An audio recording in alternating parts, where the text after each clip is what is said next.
here waiting to be led into the meeting, and I'm there now, so all good. Okay. Okay. All right. Bye. Nikki. Nikki was in the background. Apologies. Hi, put yourself on mute, please. Thank you. Right, good morning, everybody. It seems to be quite a frantic start to the morning, but that's all right. We're into business. So welcome to staff and obviously members of the public and the reporters in the room today and those joining us online live stream. We have one apology from Pete Jager. Councillor Jager, could I have an apology, please? Thank you, Jay. Apology. Cheers, James. Seconded. James Sainsbury moved. Seconded. Russell Smith. All those in favour, please say aye. Aye. Against? Carried. Is there any urgent business? Not aware of any this morning. Any declarations of interest? Specific there. So if we'll move on to the confirmation of the minutes for the 25th of September. Thank you, Caleb.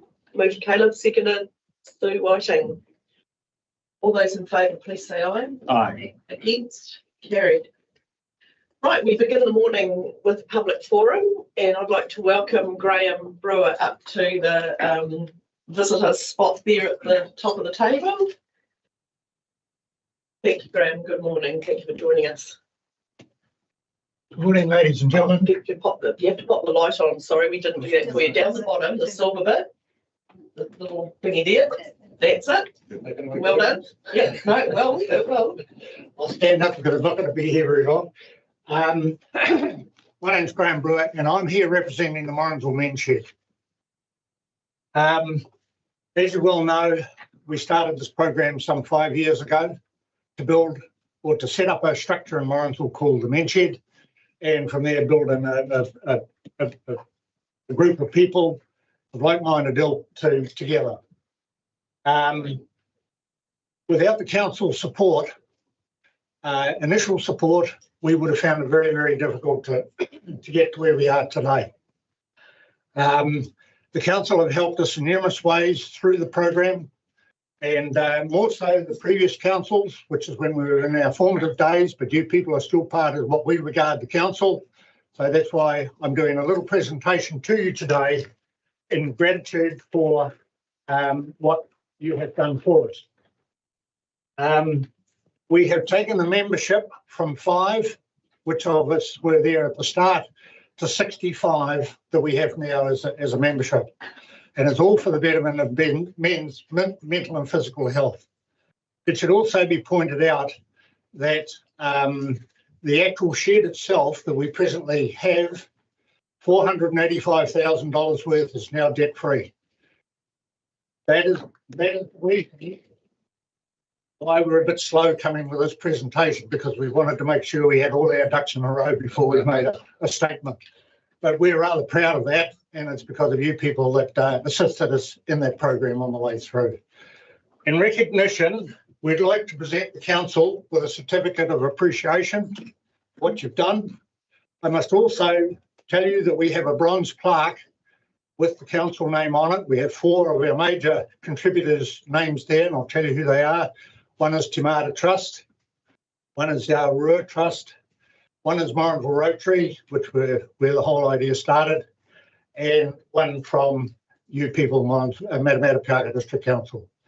So, Adrian, I'd like to present the certificate to you on behalf of the shed to the council in appreciation for what you've done. Thank you very much. You made the right. Someone said that Joe's been taking a bit. Did you make a photo? Graham, I hope you made the frame.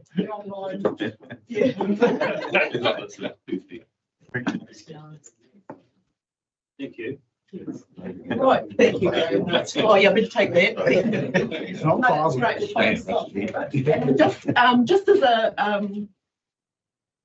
note of thanks also, this was some of us were on council a wee while ago when it was mooted that Men's Shed needed a bigger place to do their work. And it took us a while. We moved around. It was a real journey for the Morrinsville Ward councillors, especially to find a suitable location. And yeah, we've come up with a good one. And it was great watching the progress as the building was going up. I'd slip down the end of Canada Street and have a look and see how it was progressing. And yeah, just delighted with the result. There's just one little safety thing that we need to achieve at the end of Canada Street, pulling out onto the bypass, is that it's vehicles parking quite close to that corner. So working with Waka Kotahi to get some yellow lines put on that corner to prevent vehicles from parking so close. Especially if they're utes, your visibility is not great looking out to the left. So yeah, just a really positive thing. And obviously we found them a site. Obviously we've council given them some grants from time to time, but what a great community outcome. This is what we're all about. So thank you, Graham. Really appreciate you coming in and giving it to us today. Nice to start on a really positive note. Thank you. Julian, do you mind turning your camera off because you're a bit delayed behind yourself? Okay. We have no one on. No one on. Nikki. It's okay. It's just a bit off-putting. You're talking 2 minutes later. It's like you can see the future. So yeah. I guess nobody's really yet. We'll do this. Hey. Right. What a nice start to the day. Okay, we'll now start with the business of our meeting. We'll start with the item 7.1, which is the proposed lease expansion for the Kaitiaki Track and Trail Train Trust at the Ohara Domain in Ohara. Thank you, Ashia. Morena, everyone. Got myself and Becky Malone to walk you through the report in case you have any questions. We'll be taking the report as read. Yeah. So any questions? I think the paper is very self-explanatory. Any questions for Ashia on it? Hi, Becky as well. And Nikki, that's right. We've got our consultant online. No? Well, it's someone like to move the recommendation, please. Kevin, does that help your cause? Does that help in any way what you've got to do as a director of it? Yeah, okay. No. Okay. No, this is just for them to be able I to know. Do this. do their thing, and it's a great opportunity for them. Well, Your Worship, I am happy with the recommendation Right through to 1 through to 4 as they currently are. Have you seconded that? seconded. So moved, Caleb, Councillor Caleb Hansel, seconded, Councillor Jane Sainsbury. All those in favour, please say aye. Aye. Against, carried. Thank you. Thank you. Right, we'll now move to item 7.2, which is our council's delegations for 2024, and welcome Ellie. Hello. So I will just give you a quick summary because I was here in July of this year to do the phase 1 of our delegations. That was reflecting the staff changes that happened as the restructure, and that was all done and we put that through. Now what we are doing is our annual review that we go through. And there is one big change that I want to note before we go ahead and ask any questions. And that is in particular with how the delegations will now be structured. Previously, we came to you to approve them every time. What I'm proposing for this one is that the chief executive has been sub-delegated all of the delegations, and they therefore then have the ability to sub-delegate further to staff members. It makes it a lot safer in terms of risk compliance because it is a lot more instant. It doesn't require going to council, but there is a requirement in there that if there is new legislation or changes the legislation that are new, it will come to council to initially give that delegation to the CEO or whoever before it can then be sub-delegated. So he, she, they do not have overarching ability to sub-delegate anything that comes across or anything that comes new. It is what we currently have, and then new things will be come to council still. And what this process will entail, or what I should actually outline, is that this actually is in line with what Christchurch City Council does. That's where I got the idea from. They have their delegation document, and it also allows staff, being myself, to make minor amendments where it's spelling changes, correction to like the title of the staff member where it said officer, not administrator, that sort of thing. And there's one other thing. Yes, in the chief executive's absence, great example today, Manaya, as group manager for business support, has his delegations for periods when the chief executive is away for long periods of time. We took this to audit and risk, and they did have some questions about this. Sorry, it was just a bloke. They did have some questions about this, and as you'll see in the report, there was an amendment to how that is phrased. It must be urgent, it must require urgency in what Manaya can use that delegated power for. It is not just he's it for 2 weeks and have fun. So yes, that is the bulk of the big changes. Everything else that you'll see in the document, the track changes, are pretty standard, and there's not much outside of our usual staff changes, legislative changes that we've had. So, are there any questions? I was fascinated as to how you came up to use Christchurch as delegations policy. They're very rounded. They're very good at what they do, and they have it all online. Yay! That made it really simple to Yes. to use. Perfect. Yeah. Happy to move. Thank you, Kevin. So moved Kevin Tappan, seconded Caleb Edsel. All those in favour, please say aye. Aye. Against? Carried. Thank you, Ali. A nice piece of work, just tidying things up, isn't it? Just streamlining. Yes. Yeah, it will make it a lot easier going forward.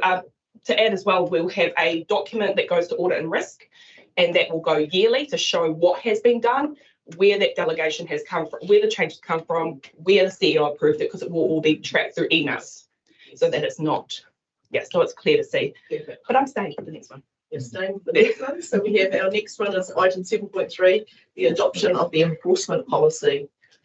Ryan may be coming. He might come at any moment. So we did a workshop on this, as you'll remember, and there have been no changes since we've had that discussion. The enforcement policy has stayed the same. Do you have any outstanding questions since we discussed that that you may want to raise now if it's more time to think about it? I don't have a microphone, but I'm happy to move it. It's all relatively straightforward, and it just tidies it all up again. So that's what I had. Yeah. It's clear and obvious and sets a good guideline. So we've got moved Sarah Jane, seconded Dane Horn. All those in favour, please say aye. Aye. Against? Carried. Thank you, Ellie. Can we see you again? Hi. You're on a roll. Okay, item 7.4 is the legislative compliance for 2023-2020. Yes, so this is a document that hasn't really changed too much. It is something that I bring yearly to outline. It first goes to audit and risk, and you'll see that there was some, I don't know if they had many comments, no, regarding this, but it outlines all the legislation that we have, where we're compliant, where we're not compliant, where we require ongoing work, or where we'll just never be compliant. One thing that audit and risk did raise, actually, that I will be taking to E-team is about how we can manage this, or for the next review, whereas we're going through the next financial year, we will look at having the document prioritizing them, or why they're not, if they've got a risk rating alongside them. So it's a little bit clearer about where, although we're not compliant, it's not as, Not significant. yes, it's not significant on the grand scale of things, or where we are not compliant, it's like this is important and council should be aware that it is a high risk activity or item that we need to be aware of. So that will be coming next year. Yeah, I guess it's quite interesting, the leases, because there's lots of these little pockets of land that sit around the district. That's where we're non-compliant mainly, but they're just so small, it's not worth the cost of Yeah. updating all the time. is And it? we did have some feedback regarding systems that could be implemented by staff. I just witnessed a webinar the other day for Comply With, and it outlines all legislation that government has to be compliant with, and it does the hard yards for you. So it's something that we will be investigating a little bit further to see whether that is doable for us or a benefit. And then, what was the last thing? Requested a statement. Yeah, about insurance-based items. So there'll be a best to our knowledge, should there be potential breach, to uphold our insurance going forward. So that will also be included in the document. Technical stuff. Things that go on in the background that the general public aren't necessarily aware of, but are critical to our compliance and to following legislation, really, isn't it?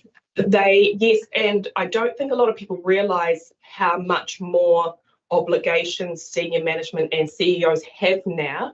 White Island was a great example where some CEOs were getting held personally responsible. Yes, they are public companies, but they were getting held personally responsible for actions that the company took because they were not aware or did not have processes in place. So it is becoming a lot more intensive and a high requirement for councils and everyone to be well aware of what they need to be compliant with and what they or are not, and where they can fix it. Yeah. Any questions for Ellie? Someone like to move that the information be received? Thank you, Caleb. Seconded, Gary. All those in favour, please say aye. Aye. Against? Gary. Thank you, Ellie. We're racing ahead. We are racing again. Ellie, is Ellie, who's doing Ryan's The dog. dog control? We're racing ahead. Thank you for not chasing roosters. I'm trying to keep you in contact, I just Delay the item, or you can just delay the item till the next one, and I will definitely get it. okay, we'll move. Can we get Barry down? We are racing ahead. So if we pause and just bring Barry forward, perhaps. Barry's in a meeting in Okay. 30. That's why. Okay.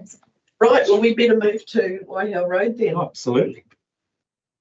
So we'll move to item 7.9 and we'll come back to the others. So we'll just, since Manite is here with us, so the 7.9 is the 25 Waihau Road options report. Yes, thank you very much, Mayor Adrian. Good morning, councillors. Firstly, I apologise that it's taken so long for this report to come before you. Secondly, I hope much of this information is information that many of you are certainly familiar with when this property was purchased, and then the assessment process in relation to whether it's viable to develop it. In this report, I've taken what I would call a technical approach, linking the report back to the original objectives that council had when it purchased the property, which was to respond to a need that we know we have in Te Aroha, being the lack of industrial land. And the objective at that point was to purchase this land and then because it was on the market and council wanted to secure it, and then to go through a due diligence process to assess whether or not it would be viable to develop for industrial land and what the risks associated with that development might be. And that report that was undertaken proved that in fact the property could be developed for industrial purposes. However, because of the contours and the effect of flooding and servicing of the property, the yield of industrial land from that property is very low. In other words, so about half of the property could actually be developed into sections for sale. So that meant that when you've considered the financial costs of development against the market for sale of industrial land, and noting that the market is influenced by what happens in Matamata and Morrinsville. In other words, if there's a section for development here and for sale here in Te Araha, an industrial section, and there's an industrial section in Matamata, an industrial section in Morrinsville also for sale, the person's going to make the choice not only for price, but what is best for their business. And so we recognise in our growth strategy and our town strategies that there is that interplay amongst all of the towns. So what I mean by interplay, to an extent, Matamata and Morrinsville industrial land plays a part to provide for industrial demand in the whole district. So the conclusion was, at the time when council considered the report that was undertaken by the property group, decided that the risk associated with development was not justified, primarily on the financials. There was a big gap between the cost and the potential realisable sales. Council decided at the time, however, that it didn't want to sell the property straight away. What has happened is there have been discussions by staff about what could happen. For example, whether it would be possible to cut off the residential portion of the property and sell that separately to help recover part of the investment cost. That is problematic. It is rural zoned land, and it's not. It has implications. If council were to make, and I'd have to ask on Ali to give more informed advice, but if council were to do that in this isolated instance, it potentially sets a precedent for other rural land in our district. So that's not considered a short-term viable option to realise part of our investment. I have noted in the report that we incurred costs of $341,000 through to June 24 for the report. The biggest chunk of that cost was actually completing the due diligence, which is about $200,000. And since that time, it's been the interest cost on actually funding the financial the purchase of the property. And on an ongoing basis, our current projections for this year is we'll have about a $50,000 loss, or a $50,000 cost, associated with owning that property after we take into consideration revenue. So in terms of a very technical assessment, if I link it back to the original objectives, it was to determine whether or not that land could be developed for industrial purposes. The answer is the risk associated with that is too high, and so no, it can't. Can it potentially play a part in the solution of a more industrial land for Te Araha going forward? The answer to that is it certainly can.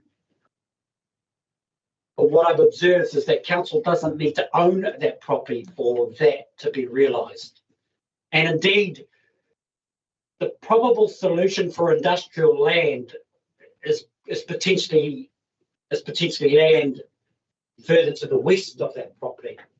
And that when we're looking at the development of this particular property and we were thinking about some of the high cost of development, we pondered that if there was a bigger portion of land that we would develop, those costs would be shared over a bigger area, and therefore the per section cost of development drops. In other words, and I'm not suggesting you will do this, but this is on the radar. We went to the property next door and it was zoned industrial as well. You are spreading some of those costs. Now, that issue of industrial land for the town has not gone away. And that's come up in discussions that I know Ali has brought through to you as well. And it is on our radar. It is on Ali's more than radar. It's on her plan to work with Susan to look at how we might, options on how we might address that for the longer term. In the shorter term, short to medium term, it is felt that Matamata and Morris will at least offer part of the solution for now. But ideally, we'd want a solution that is for Te Araha as well. So Te Araha is not forgotten. So in summary, we can still realise this property for industrial land without owning it, but it would be part of a bigger solution, and that's a bit of work that's underway. It might take a number of years to come to a conclusion on. And so what I looked at was what is the possibility, and this is purely a financial. I don't buy and sell land. I'm not a developer. But I've looked at purely from a financial perspective. If we look at the cost that we've incurred to date, including the investment, and we look at our current annual costs, what is the likelihood that if we held this property, that we would achieve a break-even situation for that property in the current economic climate? Now, whilst we haven't done any detailed, or we haven't asked for any expertise in terms of analysis of sales of rural land, I have looked at what has happened for the sale of rural land in this area. And all I would say is that the indications for that information is that the value of that property wouldn't have gone up. So my conclusion is that if we state that we still have to solve the problem for industrial land for Te Araha, but that this property might pay a part, but it's not the solution. There's a bigger issue there for council to consider. And if we think about the fact that we are currently in financial deficit for the investment, I've come to the conclusion that we could at least offer the property for sale to see what we might retrieve from that. Knowing that you would not be obliged to accept an offer, but it puts the property out on the market. Indeed, you might nominate a figure that you put on the market that is your, for example, your preferred, which might be a break-even situation. I had pondered whether I should get a valuation for this particular property. We did get a valuation for this property as soon as we purchased it, and that was necessary to an extent for prudential purposes. It probably comes of no surprise to you that the valuation that we achieved, or that was assessed by that valuer, was exactly the same as the purchase price. The real value, and you, those of you who have purchased more property than me, and or sold more property than me, will know that the real value of that property is what market value is, what somebody's prepared to pay for it. Anyway, I hope I've given you an overview of my approach to it.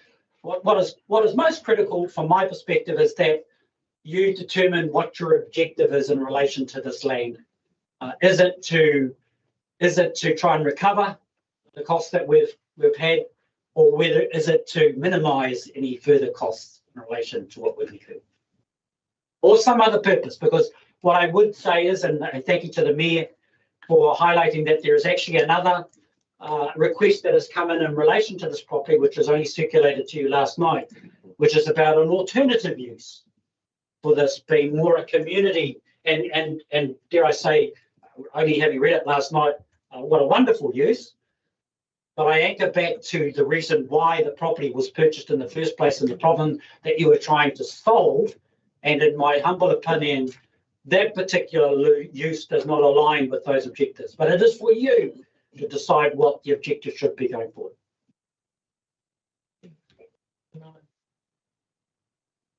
I guess if we could just address the first, the proposal that I sent through last night, and I know I've discussed it briefly with you all informally, and I really need to go back to the person that proposed that we give them the land to use for free for the outcomes that they were looking for. I got the feeling that there was no appetite for that, so that will be part of our resolution today to include in there. So is there any view on that, Sarah Jane? I was just going to say, lovely idea, but I'm not comfortable with the precedent that would set. Yeah. Thank you. So we'll include that in our resolution that that we need to go back to. I was just going to question the income from grazing. I know that it may be different from the original. There may be still some income to be made off that then. Question being, yeah, so I agree with Sarah Jane. what Sarah Jane said regarding the alternative use. I'm just a bit interested in what you were saying, Madaya, about, you know, the potential zoning of that west of that, which would therefore increase the worth of our property. And if we put it to some, was that study that we did and paid for, is that in the public domain anyway? Yes. It is. Yeah, I thought it was. That's fine, because I just thought, well, we had a bit of IP here we could have sold as well, but I couldn't remember if that was excluded or in the public domain. I mean, I'm still of the opinion I wouldn't want to be selling it for, you made the point also that the market's potentially a little bit flat at the moment. I don't know if the timing is right, or whether we just have a line in the sand and just say if someone meets the line in the sand, cool, but we're not gonna talk under that. The thing with land is, we bought it for a purpose.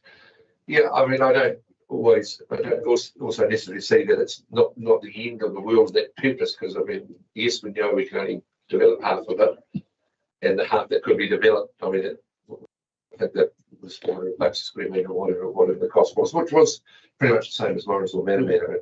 And I think in a holistic view, if you're saying, hey, there's still some land in Morris or still some land in Matamata, that's good, but not good if it's a Te business and it goes out of town. So we still need to probably have a little bit of a Te lens on that, and what properties, what businesses could utilise that. And I still wonder if we've had enough dialogue, or whether we've had enough time for Te businesses to actually come to us. And I just know we would get slammed if we sold it for a loss, and I'm personally not comfortable with that. And you kind of just don't know what's around the corner. We own it. Yeah, it's costing us a bit at the moment, but I'm not sure if I'd want to sell it at this point unless there was a line in the sand. Dane. I'm a little bit going to echo on the lines of what James has said. Just for me, I guess if there's a number that we can agree on that we're okay to sell for, I'm fine to sell it at that. But I don't want to sell it at a big loss. Was just doing some rough calculations. If you say the $50,000 a year cost that the council is getting is on the interest. So for every 1% drop in the interest rate, it's an approximate $13,000 change in that $50,000 loss then. So I don't know what interest rate that's being used at, to work out that $50,000 a year running cost. But given that we've already seen 0.75 drop in the OCR in the last 2 months, we're probably going to see at least another 0.5% for Christmas. I would suggest that by mid to late next year, our running costs on that property are probably going to be less than $20,000 a year to hold it. So it's not going to take a big kind of an upraise in the market when in the next 12 months our running costs could be less than half what they are now, given it's all interest. So I'm prepared to sit on it and look at it again in 12 or 18 months or whatever, unless we've got a number that we're going to work to and we can achieve that now, great. But I think our cost of reducing, I'd rather see closer to a break even down the track potentially than definitely what we would be looking at now, I believe. I did a quick count. I was looking at the details, and for the previous 12 months, it was 5.1%. Right. That's the 65,790 in the paper. I don't think that it would be hard to get to a 3% in the next sort of 12 to 18 months. Straight, where does that 5.1 from? Sorry. That was for the 12 months to June this year. June. Yeah, So so we're we're in a at different realm. Yeah, 3.75. and it depends, of course, but the thing is with the OCR dropping is that you don't always realise that interest rate straight away. It depends what the terms are, and those of us that are on 90 days, it's 90 days before you, if you've just rolled over. So it's not instant, No. but yeah, there is an opportunity to potentially consider that Dane's put up. Bruce. You talk about the costs, all right? I'm looking at the revenue. House rental 15,600, which is $300 per week. Is that what it's attracting at the moment? Yes, I believe so. So I know of a 3-bedroom house in Princess Street, which is attracting $495, which would lift the rental, or lower the cost, holding cost, by close to $10,000. So that brings it down to 40,000. Now, so that's the first question. I'm firstly, when you look at what the realisation at market for industrial properties, I suppose we're under the misapprehension that we were going to get a return similar to Morrinsville or Matamata, and there's obviously some reluctance on people in Te Ara to pay what we would have considered a market rate. If I'd known that we were only going to get 150, all right, I'd have been saying, what are we doing it for? I just assumed wrongly that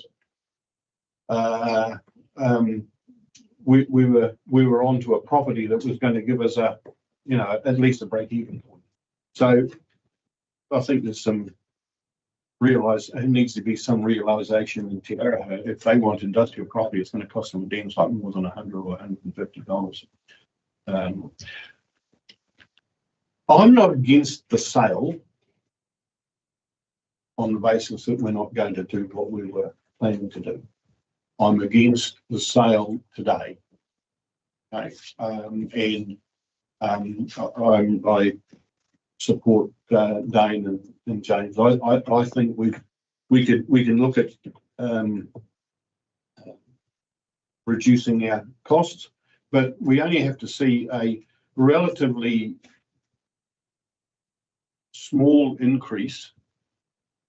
So even if we waited for 2 years, if it was $80,000 or $100,000 it's cost us, we'll get $80,000 to $100,000 more conceivably when there's a lift in the market. So yeah, you can put it on the market. If somebody comes for it, come along and if they say, yeah, I've got the money, let's sell it, but not today.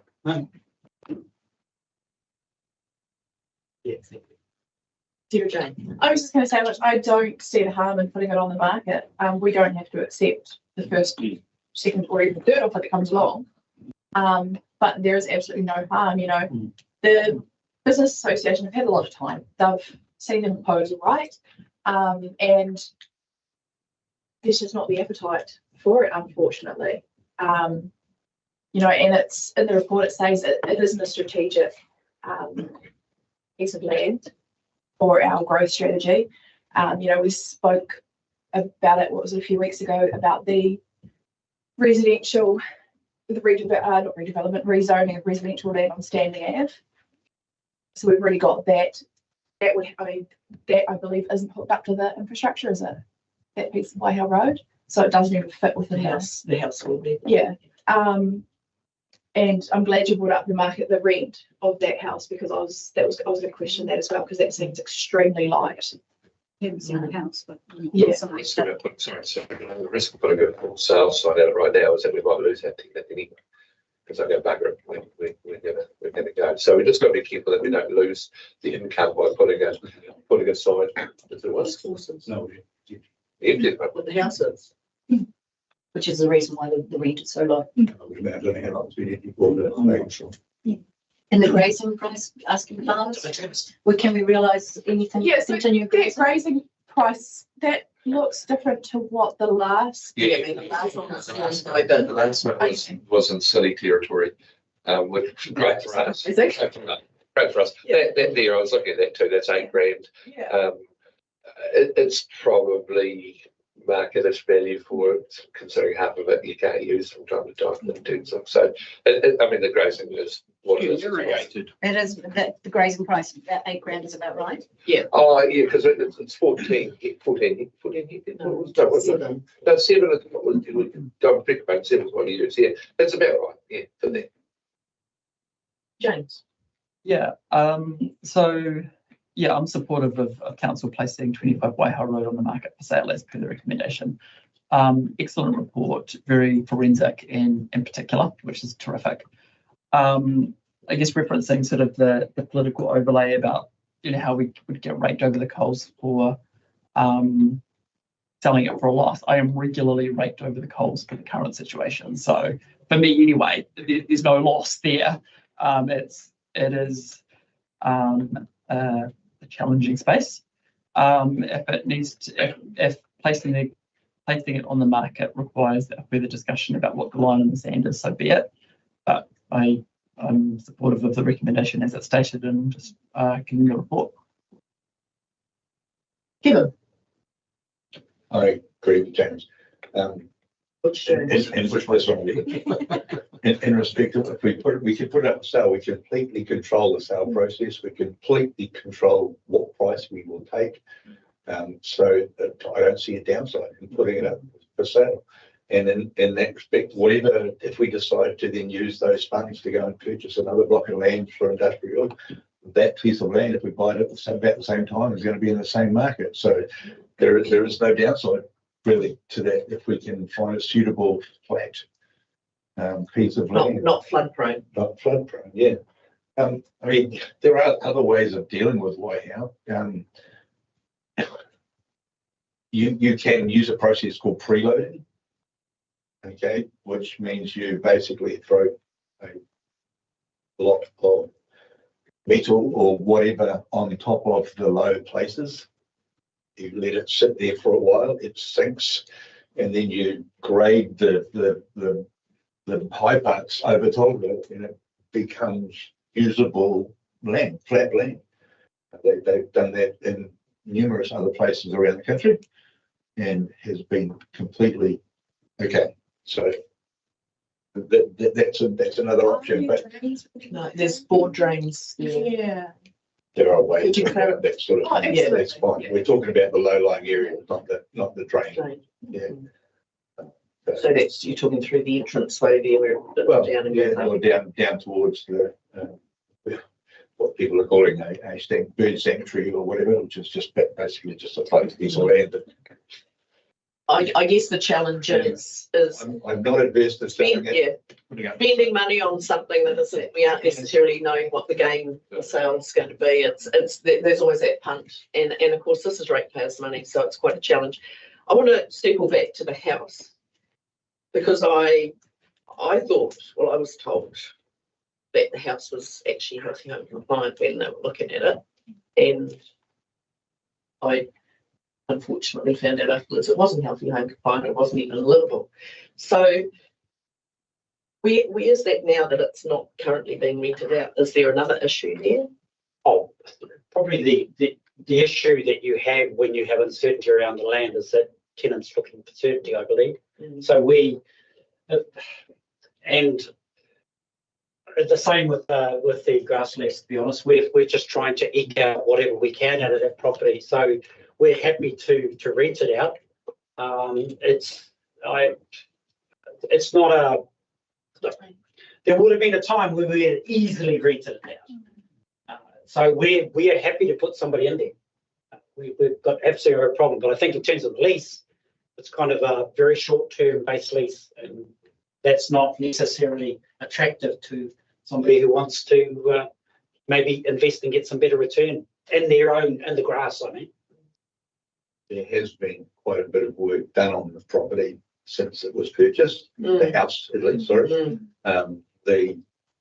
non-compliant stairs to downstairs are no longer boarded up, they're no longer there. It looks like it might have been recarpeted. We tried to make sure the house met the standard that we would, as far as is reasonable, we didn't go overboard, that met the standard that we could confidently put somebody in there as a landlord. So look, the biggest cost we got there was actually the cost associated with the loss of the roof and the asbestos. Yeah. We were insured, but thankfully, but that hit us. Yeah. So it's all right now, Mana? It's rentable now, Yes. but there's no one in it. Look, I don't know when the latest tenant left, but all I'm saying is that we would look for another tenant. Caleb.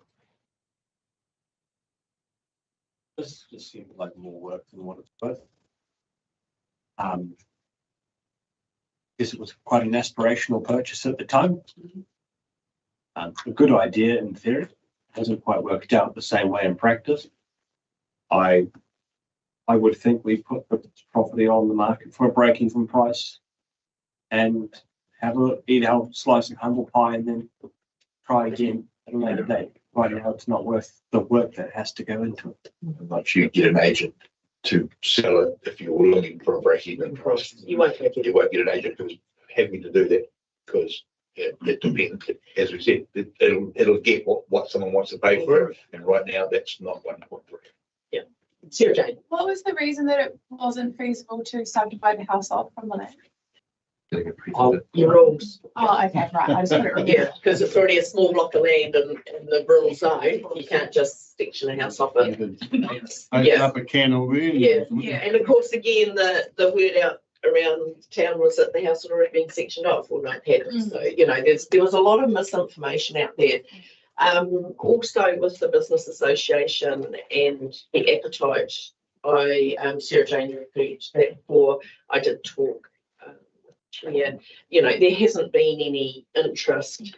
Let's be honest, when it was aspirational, great word there, Caleb.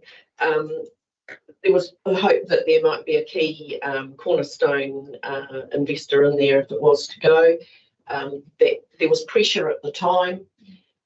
People are crying out for industrial land, but I think the Te Araha market, the appetite isn't to pay the Matamata and Morrinsville prices, even though that's the cost of us developing that block of land is exactly that. Te Araha is quite challenged by its lowland wet areas, and it's quite a hard one to grapple with. Even with the rezoning of the land out for residential out over the river, there is a part of wetland there that will not have houses on it either.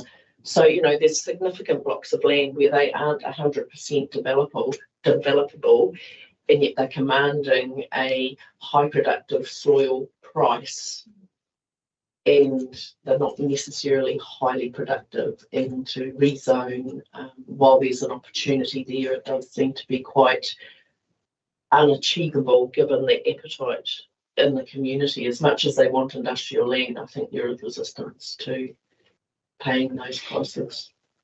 Russell. Just to go back to the house, it's quite disturbing.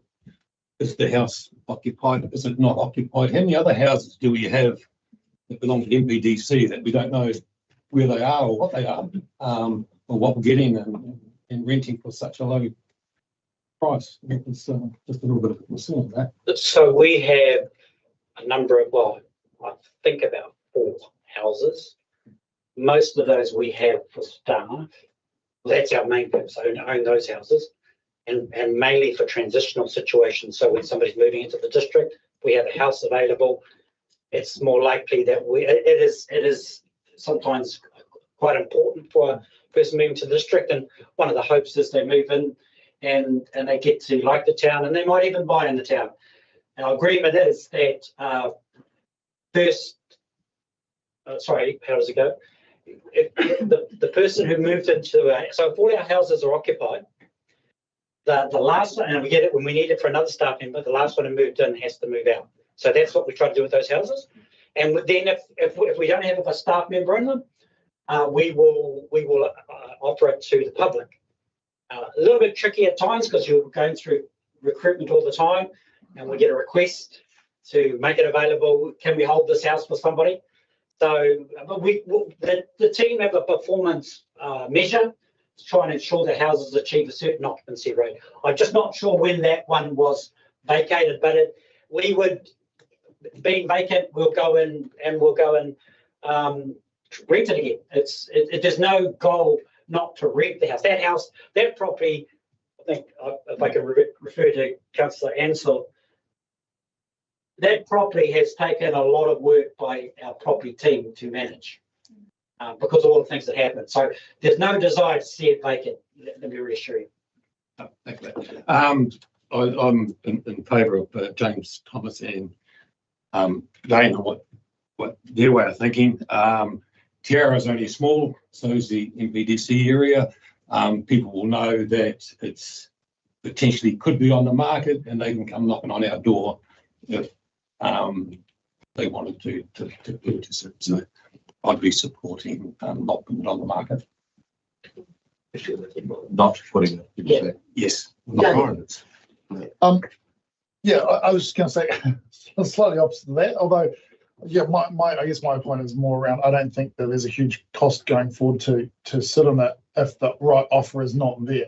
But I still come back to I'm okay with it being sold if the money is reasonable. So I guess like you know, in the interest of going forward, and I'd be interested to hear what Councillor Sainsbury thinks is a you know, a figure that we should be shooting for potentially.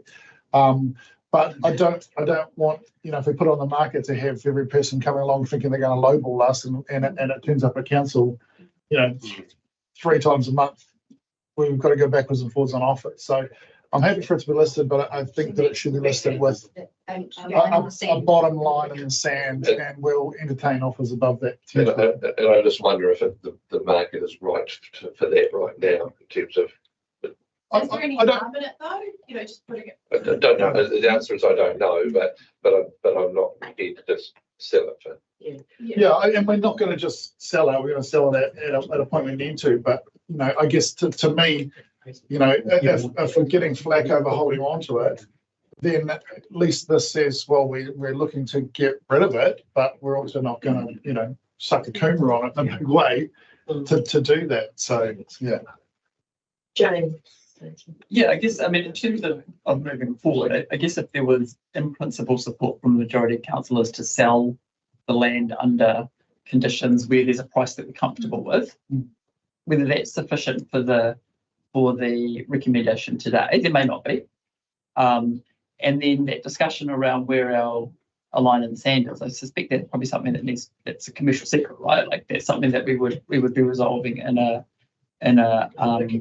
excluded meeting. So for the purposes of this, if there was an appetite, yeah, that's what I would say in terms of moving forward. I don't know that it's necessary right now to work out what the line is in. It's this, is the majority of the councillors comfortable with the situation where we sell 25 Waiho Road at a price to be determined that we're comfortable with, given all the factors at play here. And I'm certainly very, very comfortable to put that recommendation down. Second it. Bruce has got his light on before we go.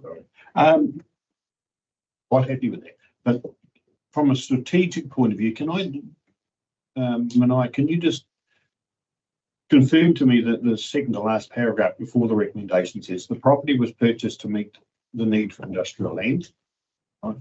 This objective can be achieved without council owning the land. I just need to understand that strategic. Oh, of course. So you zone land that you don't own. And so even without that land being zoned industrial, that report that we've done is in the public arena and has value potentially. We couldn't put anything on the title necessarily at the stage to say it will be, but we can certainly say in any sale we have investigated industrial sale. What's more important, I think, is that if through Ellie's project they identify that, and I'm only just this is hypothesizing here. If they decided that actually there is a land adjacent to that that is suitable for industrial and they got into a process of looking at zoning that land, we actually looked in the process of saying, gosh, how much easier could it work if the adjoining block was industrial land and access was all these things? So there is a potential in the future for that land, definitely, to fit part of the equation. Right, but the objective can be achieved without council owning the land. So we're talking how we're looking ahead to do it rather than there's something there sitting at the moment. That's what we're. Although on that point, and I just touched on it earlier, I mean, okay, put it on the market, someone comes along with 900 grand, okay, sell it, that stuff becomes industrial, change that, they sell it for 2 million, to the developers. These are all the unknowns for us, and I mean, I can just flip and, we'd be super, raked over the coals for that one as well. So, we're in some ways we're in a no-win situation here. But the point being is that we own the land, we can only sell it once, and what's the appropriate way to do that? I just think it's. I'm not against selling it, but I just think it's premature right now. That's one. So is the recommendation worded correctly? The recommendation, to be honest, was just to get it going. Yeah, absolutely. We need clarity of what we're trying to achieve. If it is to recover or minimise our loss or recover some of our loss, there are two courses of action for that. I guess what the recommendation also acknowledges is that you don't have to own this for development or to solve an industrial land problem. That's what that's trying to say. So yes, I'm happy for it to be. This is about you making your decision about your objective. Yeah. So the only thing that keeps crossing my mind, we do own land everywhere that we haven't got for sale signs on, and we're holding it for a reason. That's the only thing that keeps banging around in my mind, that we don't come up every 6 months and talk about the costs of holding that. We're holding land for, straight across the council on Tainui Street, we own some land. We own all sorts of things, probably a lot of them I don't know of. And there is always a cost in owning that land. So I'm not opposed to selling it, but I'm also not opposed to land banking it either and going, hey, if it takes 5 years to sell, well, who knows what will happen. Yeah, before we go to James, I guess the question is where is there suitable land to be zoned industrial in Te Aroha? And the Waihau Road is the main road in that connects west. The Mongawhero and the Bolton and the. And it's highly visual. So there is potential there. I guess the conundrum for us is it for us to hold the land bank it with the potential of zoning a property next door that a person wouldn't be expecting to see potentially zoned. Knowing what happened down the road on the corner of the Lovewood Road, I think that the residents being opposed to that was a golden opportunity as far as I could see for some development to start. That would have been the cornerstone investment that would have brought business along there strategically, but it didn't happen for its own reasons. It concerns me, like if we think we're going to sell it, then we're going to struggle to rent the house out. So that's some key income. If the tenant, if the person grazing steps away, we can always get a contractor in and do some cuts of silage or whatever, sell it standing, whatever. There is some income to be achieved. The problem is the council time, the staff time that's spent in running this property. It's not straightforward. No. Ideally, if the person lived in the house and rented the whole thing, it'd be so much simpler. But we're dealing with two two different balls almost. So yeah, just really challenging where we're here. Ideally, we need we could direct a formal valuation or appraisal of it, or not. But I guess it comes down to the appetite of councillors around what it means to hold it. Is it a strategic hold? Are we looking to zone? Would staff be looking to zone out there industrial? And what are the timeframes? Is it possible to just defer this decision a year just to see what the market does do? Yes, we can put a for sale sign up, but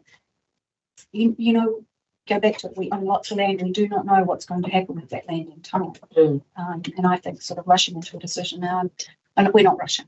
But that was seen as kicking the can though? Yeah, for the new council. absolutely. But that's fine. New councils do new things, but and kicking the can, if it's going to create a better opportunity later down, potentially, I can live with that. Jane. I just think, I guess the thing for me when you start talking about, council and responsibilities for holding industrial land and things like that, like it's one thing to try and hold onto a property because the market might come back to reduce your losses. It's another thing to be sitting around waiting for industrial land to go from what's been, valued at $150 a square metre to somewhere around 400, where Matamata and Morrinsville is. That is to me, that seems like a much longer wait process than just waiting for the market to come back a bit to recover some losses. So while I think, aspirationally, as Caleb has said, it was a great idea. I just don't think that's council's place to be, with such a discrepancy in industrial land value to be sitting around holding on to it for that reason. For me, that doesn't stack up. But for not losing quite that much money, that's fine. So we're going around the circle. Yeah. All right. So I think there's a general consensus that we don't need it.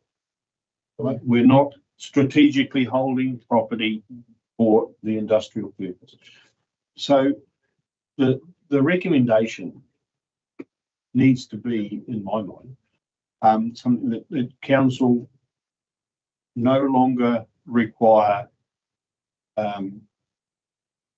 the property for its original intended purpose, right? And consider sale when and if the market, something along those lines. Yeah, it's we don't want to rush into the. We're saying we don't need it, but let's not rush and do a fire sale. Kind of might be land bank anyway. We need to come to an agreement, guys. Yeah. Well, in the land, not only do we not need it, it's not suitable for what we need it for. And on its own. The other problem. I think we need to get it raised. Yeah. Not valued. Yeah. Raised. And I have had a colleague look at it. And I do have kind of a range that he thinks it's potentially worth. And I don't think I'm going to. I don't think this is the right place to tell you that range. No, definitely not. It's got to be a formal paper to start. Absolutely. Yeah. So, but I think I don't say kick it down the road there by a year, but I think we should investigate the sale of it. Yes. And put it up for sale. If we get the right price, we can accept it. If we don't, then we literally are land banking. We are land banking. Yeah, I'm happy with I don't that. see the problem in putting it up for sale. I really don't. If we can get the right number. And the thing is, it's rented out. The person that buys it may not want to live in the house anyway, so the tenant may have the right to stay. Yeah. Okay. What is the cost of keeping it on the market in the long, if we don't sell it? It's the risk. It's the interest, and if we don't rent the house out, there's no income. If I might. So the risk of putting it up for sale, the cost is marketing. That's pretty much it. If you don't sell it, then there's no commission. Yeah. There is no problem. Okay, James. So with something along the lines of the council identifies 25 Waiha Road as surplus to strategic requirements. current strategic requirements. Yes. And that two, Investigate. the council investigates opportunities to sell the land, Sell property. to sell the property. Okay, is there an appetite for that? I'll second Okay, that. it's moved James Sainsbury, seconded Bruce Dewhurst. All those in favour, please say aye. Sorry, can we just, sorry, just Discuss, discuss, sorry, sorry, yeah, just one, James. no, just on, well, I think, well, to Dan's point earlier, we can minimise the loss that we're doing, but forget about that just for now. In terms of also Dan's other point is that if we pass this, and that's fine, that's democracy at work, which is great, but will it come back to council every flipping month because he's an offer, he's an offer, he's an offer, he's an offer? Well, I mean, I guess I would see how that, given it's a fairly broad second thing, I would imagine there would probably need to be some sort of discussion about what our terms are that we are comfortable relinquishing it, that we're not going to have right now for a range of reasons. Because and at that stage, once that's done, then I think it would be largely an operational thing. Because I still just query about the timing. I just don't know whether its timing is right. And so that can be part of that discussion, surely. Yeah, I don't think we've got the information today to make a decision to sell. I think there's an opportunity to consider. But we've given council staff the direction, and that's what we need, because that will start the process, and I'm sure they will come back to us with a recommendation in due course. So sorry, just for my clarification, that doesn't mean we're putting a sign out there tomorrow. No. It's just that we're considering that, and I'd also like, to be considered what is happening with that other land as well. Because I think that's key, the other potential industrial. Well, I know that's already on. Sorry, is it already on the radar? Can I just? If it is, then that changes. Well, that needs to be in the further consideration. I guess there's probably two things that I just want to make sure that I understand well here. Firstly, just acknowledge Councillor Whiting's references to the other pieces of land that we have around the district, which we do. And my understanding is that for most of those, there are clear strategic sort of assessments. The thing here for me that's wrapping around my head is that this is costing ratepay every single year on the general rates. So there's a big point of difference there. The other thing about the strategic review of potential land for zoning in Te Aroha or anywhere in the district, I am assuming that is taking place independent of any land that the council owns. So there's a process that's been gone through here. It may not be adjacent. Correct. The land we own may not be within that space. So I do want some reassurance that that's happening with that. Is that? Well, so I'm not a planner, as you well know, but when we're solving the problem for a particular type of land, you have to consider a whole heap of factors, including surfacing, suitability, etc. So I'm not saying it will be land adjacent to it. It might fall into the pot. That's out of my remit. What I want to assure you is there is that project to solve that problem is sitting on the radar of somebody in our room. Yeah, and so I guess probably speaking to James's point, if this resolution passes and it does end up being a bigger discussion around what good looks like, then yes, we would want to understand what the timeline is for this independent process, because it may potentially impact, but it's not preempting that. Yeah. RFI. Yeah. Can you read out what you've written? I have council identifies the property at 25 Waiho Road as surplus to current strategic priorities and will investigate opportunities to sell. Or opportunities to consider selling. Otherwise, we're saying we are selling, and I think we need to consider further One carrot we do have to throw in with the purchase is we do have a current feasibility report on the land, which could potentially save a potential purchaser a couple of $100,000 if we dick around and wait 2 years. Yeah. So this is a decision to make. It's one paragraph. Council identifies the property at 25 Waiho Road as surplus to current strategic priorities and will investigate opportunities to consider selling. Disposal. Consider disposal. Okay. Does that Who's moving that? So I feel like we can say, can we have it up on the board, or is that too hard tomorrow? Well, I mean, what we could say is, I mean, essentially, as Manai has pointed out, the discussion today is really about working out, deciding whether it fits into strategic plan. So council identifies the property at 25 Waiha Road as surplus to strategic requirements. As strategic, I'd say strategic requirements. So we're getting rid of one, as in council placement on the market. Do we need to have opportunity to consider disposal? And opportunities for to disposal for disposals? No? People outside. Yeah, and then can we, well, this is important and it has been, I've been asking about it for a number of years, so I think we can probably take a minute. And I mean, and then do we want to say, and we'll investigate opportunity?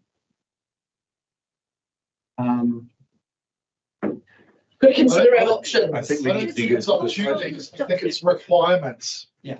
It's requirements because we want to see money and Yeah. whatever else it might be. So just we'll investigate opportunities, full stop. For potential. Yeah, do we want to say, and we'll investigate responsible ownership? Yes, but yes, investigate, investigate opportunities. Yeah, let's just say yes. Disposal. Remove disposal. I think if we can say, and we'll investigate opportunities. Yeah, that's better. Yeah. And that leaves it open, right? Yeah. Yeah, because I think we want to keep it fairly open, understanding there's 2 points of view here and we need to come to some common ground. Okay, so James, you have to move that motion? I am. Do I have a seconder? Bruce, just did, yeah. Right, all those, any further discussion? All those in favour, please say aye. Aye. Against? Would you like that noted, Russell? Thank you. All due respect to my fellow councillors. Yep. That is democracy at work. Yeah, like it's something that hasn't gone according to the aspirations of the previous council.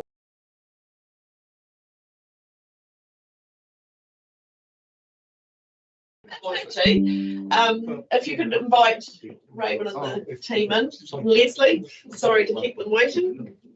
So we have a long service presentation this morning. Sorry to keep you waiting, team. Leslie, come on up and just there's fine. Yeah. Yep. And Raven. And Raven, if she'd like to come up too. Thank you, Raven. Yes, we'll do that at the end. Yep. Thank you. Sorry to keep you waiting. We've jumbled around our agenda items this morning and see if you ended up with a long one, but that's all right. Welcome.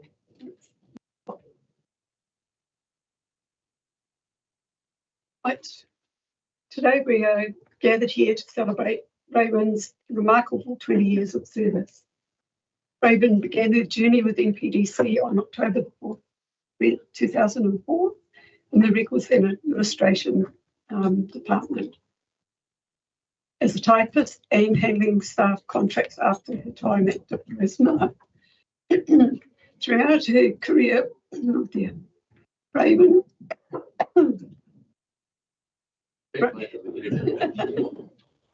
Raven has demonstrated incredible adaptability, consistently excelling as she transitioned through various roles and teams and software platforms.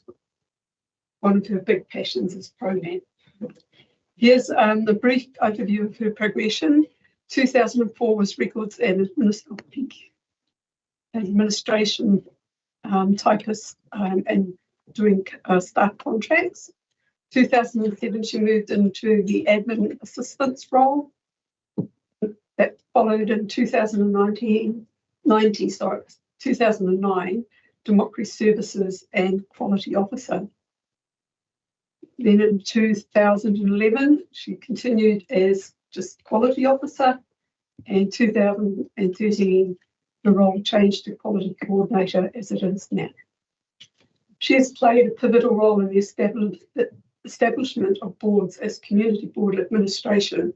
It was instrumental in implementing caps for meetings and other council-related activities, which evolved into what we know now, referred to now as Info Council.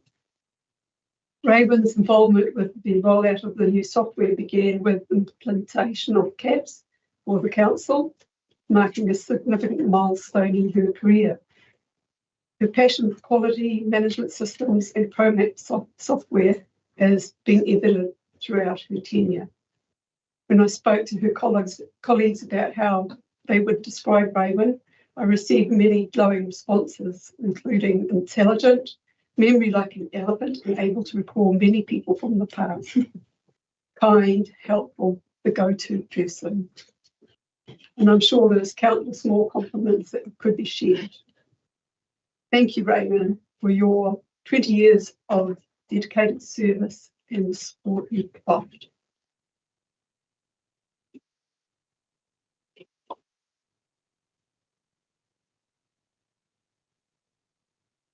Need to take a photo. Take a get a photo of the night. Speech really. I know you love to do that. And Mania, would you like to, in Don's absence, make a just add a little bit to that. I could just add a little bit to that. Raven is one of those I consider one of those quiet achievers in the organisation. In her role, she has to interact, I would say, with about every team through the quality process, and she goes about it without making any fuss. She's always helpful, willing to assist teams to review their processes, always has suggestions. And I'm sure there are times when she gets very frustrated about having to tell people like me time and time again, this is actually how you need to do it and how you need to approach it. And if she does get frustration, she certainly doesn't present to us when she's interacting with us. And people like Raven are just invaluable to our organisation. While I say that she's quite achieving, it actually adds a lot of value to our organisation. We're very, very thankful for your efforts. I know Don would be. You have been here for, I didn't realise it was 20 years, but that seems to have flown pretty quickly. And we've seen you grow and take ownership of your area.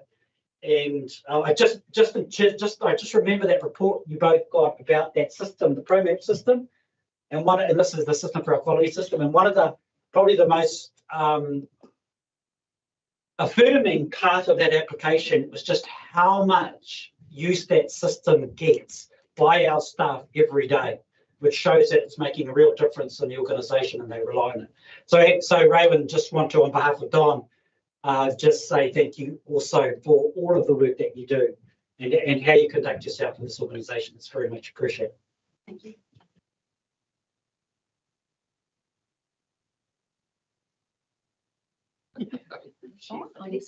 Yes. Yeah, so I was having a bit of a look around this morning, and I have this list of staff because we implemented the ProMap into the organisation in 2012. And when we originally got it, it was with a New Zealand company, and then now it's with an organisation called Nintex because they bought ProMap out. And Nintex is a really large international corporation. But I was having a look at my list of, because I've got a list of people I've inducted and trained within the organisation, and it's the number at this stage, it's 476 people. And because we've had the system 12 years, it just shows the, number of staff that have come and gone and there's now you sort of look at it and think, oh yeah, I remember that person, and and I really enjoy it, and I do get frustrated, especially when they don't review their processes. And when we have a big number outstanding currently, so that's an area we need to concentrate on, and we are trying. So so who knows what the future will bring, and Thank you, Raven, and thank you to family members that have joined you this morning. It's lovely to have you here. I'd just like to add your loyalty and commitment to the organisation. 20 years is a significant milestone, and there's obviously something about this place where people do stay a while and they move through different jobs. They don't just do the same job from day one. It is amazing how many staff have started in one spot and have moved through into other roles, which is great, because that's what larger organisations have scope to change. You're not stuck in one pigeonhole for your career. So thank you. And with that, I'd like to move the information be received, and would someone like to second that? Thank you, Caleb. All those in favour, please say aye. Aye. Against, carried. And we'll now break for morning tea, and welcome you all to join us for a cup of tea.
Can it just be as simple as, Just hang on a minute.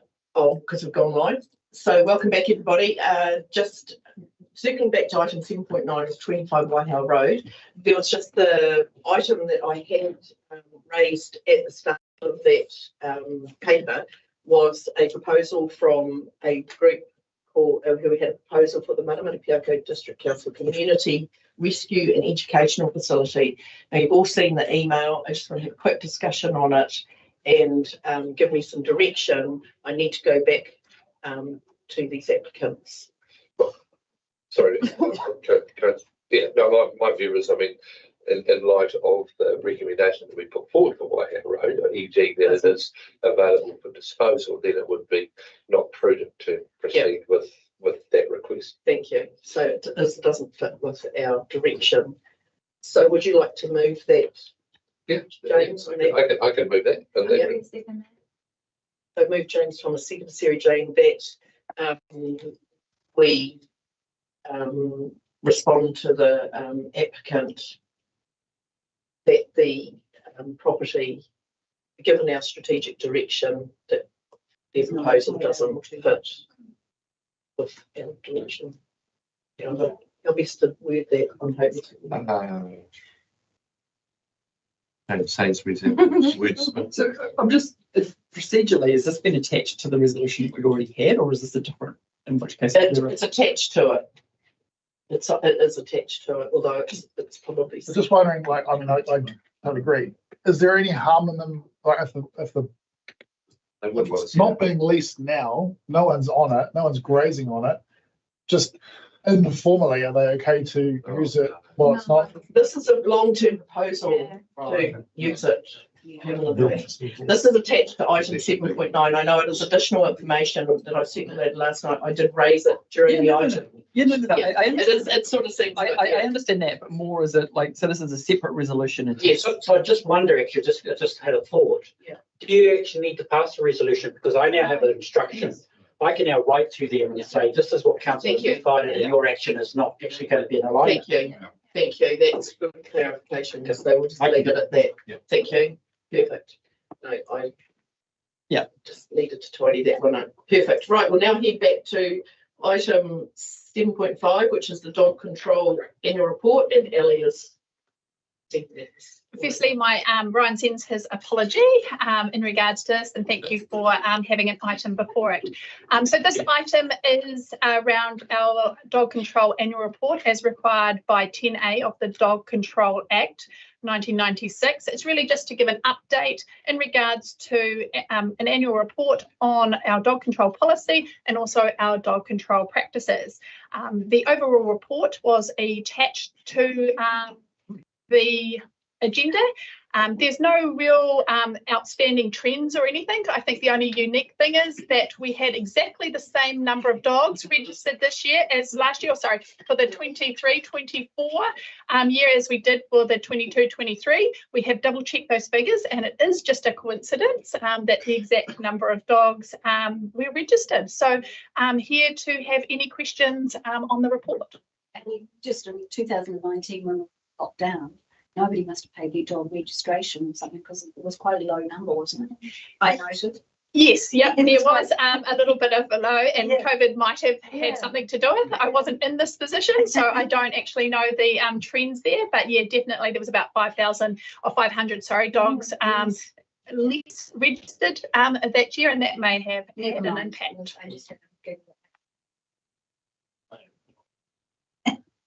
So are there any questions for Ellie?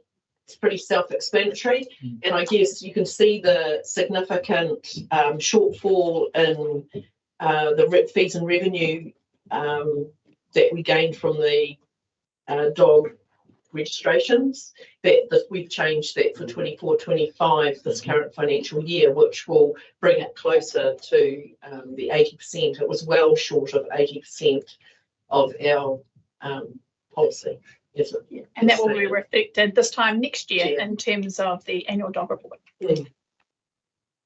So would someone like to move the recommendation? Is there something else to add? Well, look, I was just going to comment, and this report, it caused me to reflect on the work that Sam and Lisa do with Steve They got a very challenging environment out there. They get into them very, very challenging circumstances. And when you see how much activity is involved in this is one of those things that has been consistent in my local government career. Dogs is always a highlight or a high point of discussion and focus of people. So I just wanted to say, well, the report reflects the level of activity that they're involved in. I just want to comment on the incredible challenge they have and how well they go about doing their job. It is very much appreciated by our executive. Right, someone like to move? So Dane's moved and seconded James Sainsbury. Happy to, and naturally analyse observations as well about what, even though it's just a dry report here, it represents a huge amount of investment, emotional as well. So very, very amazing space to have an impact in. So the annual dog control report 23-24 be adopted and publicly notified of information. All those in favour, please say aye. Aye. Against? Carried. Thanks, Ellie. Sorry for keeping you waiting. Hopefully the roosters have made it to the crock pot. Spoken like a true farmer. So noisy things, aren't they? We know what they're like at 3 o'clock in the morning. Okay, we are just waiting for Barry to come down. We could do item 7.1. I could do my mayoral diary 8.1. Just taken as read and received. It was a bit. Once again, I'd just like to congratulate you on the amount of work that you do. I looked at the days and the dates, and you seem to be working a lot of days. So well done. Thank you. Yeah, it was actually a bit lighter than what it had been prior. But yeah, you're trying to get out there and be present in the community. Thanks. So. Are you at the? I just catch it tomorrow. No, you are. No, I know I am. I don't know if you as well. No, I've got other engagements. What's that? Do you get to see Harold? Well, no, I don't think so. Yeah, they were at Walton School actually the other day. I saw the truck there. That is disappointing. Yeah. I don't think. Alrighty. So So we need to move that that's been. yes, my mayoral diary, please. I'm going to move it and Dane will second it. All those in favour, please say aye. Against? Carried, thank you. Right, we will now go back to Barry and the road namings, item 7.7 and 7.8. And we'll take them as read. Thank you, Barry. Sorry to. Okay, good morning, everyone. So the first one, 7.7, it relates to basically an oversight that was picked up when we were doing the numbering. So that's Christine's does the addressing for the properties. So as soon as we found out about that, we just got back in touch with the applicant and asked for suitable names to cover that off, because there's more than 7 lots applied to that particular road. So we got provided with a preferred plus 2 alternative names. Has anyone got any questions on it? So just with regards to the private access way. Yeah. But they're still vested in council, or is it a private? It's theirs, isn't it? Yeah, so this technically doesn't, like, where does this sit in our road naming? I thought private.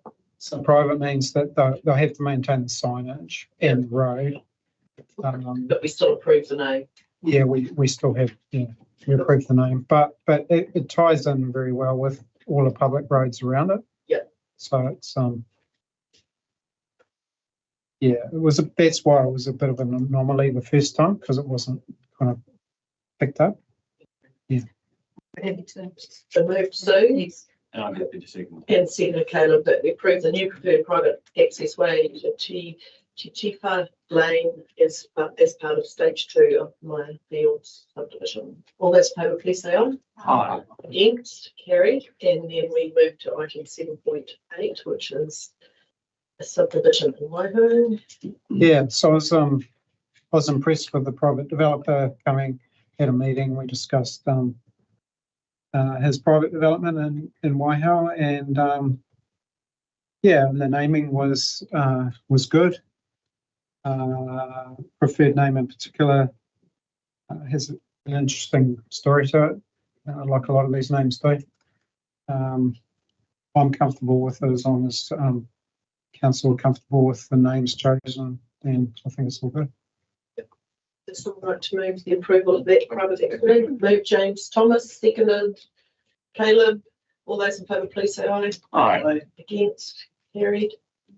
That's carried. Okay. Okay, item 7.10. Yes, if I can speak to this.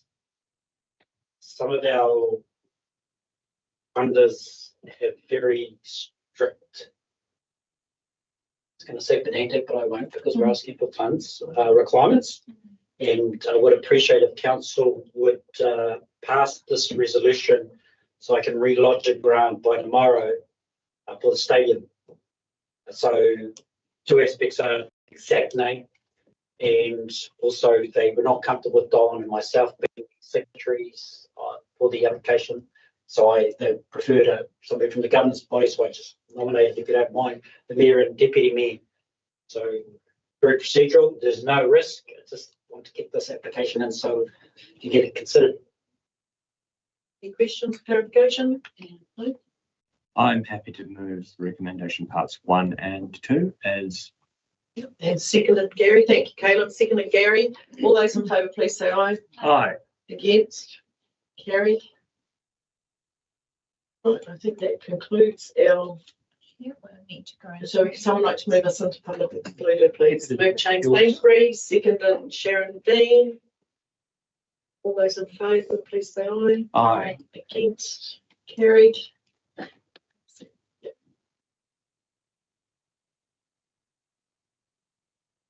I'll take them. I'm going to get different.